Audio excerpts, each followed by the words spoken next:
This video is brought to you by Squarespace, helping you make beautiful websites quickly and easily.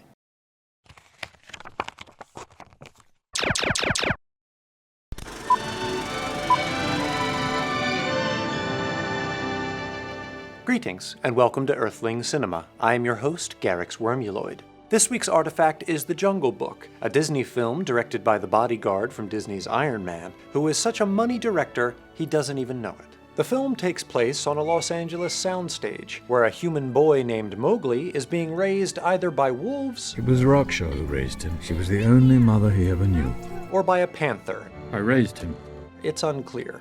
What is clear is that there's a drought going on, and all the creatures of the jungle have to share the same soda fountain like a bunch of animals. A tiger named Shere Khan shows up to throw his stripes around. He sniffs out a human. It's this strange odor today, which is his least favorite smell to sniff, and says he'll kill Mowgli as soon as this soda fountain runs out of crisp, refreshing Sprite. So the panther, Bagheera, takes Mowgli in search of the human village, where the Sprite factory is located. Almost immediately, Shere Khan attacks them, and the two get separated in a way that's exciting and dangerous, but still PG. Mowgli meets a big snake who used to be male 50 years ago, but is now female, which Mowgli respects. They turn out to be incompatible for unrelated reasons, so he starts hanging out with a bear named Baloo instead. Bagheera finds Mowgli and Baloo, and just when you think all the monkey business is over, it most definitely is not. King Louie, lesser-known son of King Kong, tells Mowgli he's got a fever, and the only prescription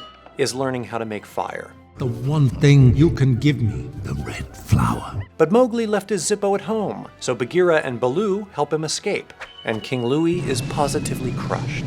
But Mowgli finds out Shere Khan killed his wolf dad, so he grabs a torch to go, report him to the Olympic Committee. He brings a little too much heat, which he admits is totally his bad, but it works out in the end. Khan! Going against the tradition of Mowgli's past, Mowgli decides to stay in the jungle at least until it's time for college. The Jungle Book is an allegory about mankind's relationship with nature. The film suggests that mankind's tendency to bend and shape nature is instinctive, just like riding a cyclotron. Even though Mowgli grew up with no humans to teach him calculus and all their other liberal mumbo-jumbo, he exhibits the human desire to manipulate his environment through creativity.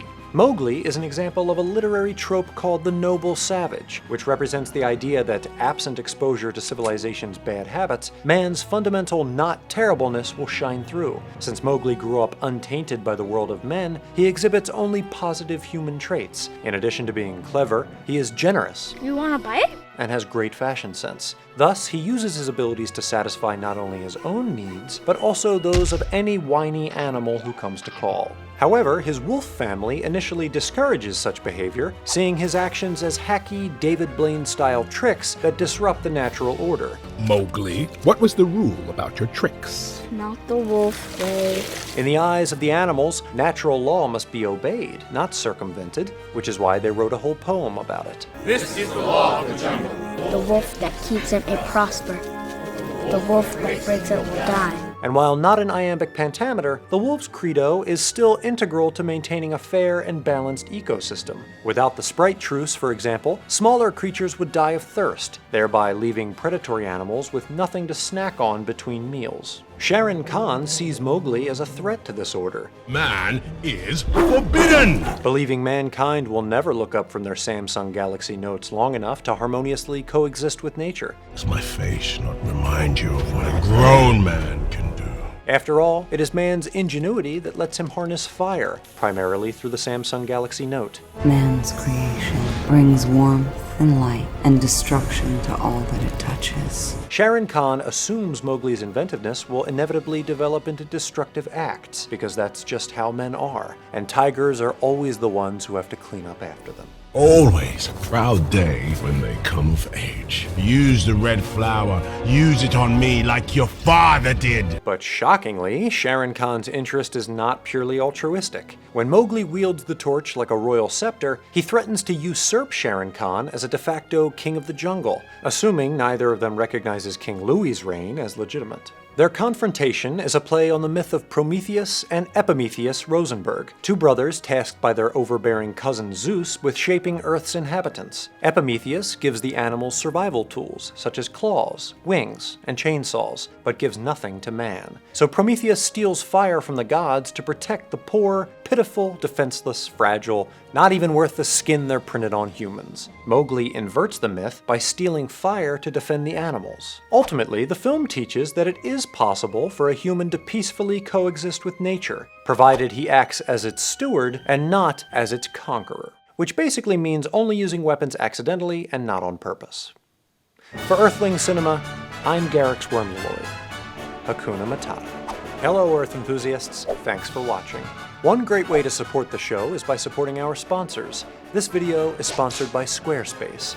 If you need a world's wide web presence that will set you apart, there's no better way to do it than with a website made with Squarespace.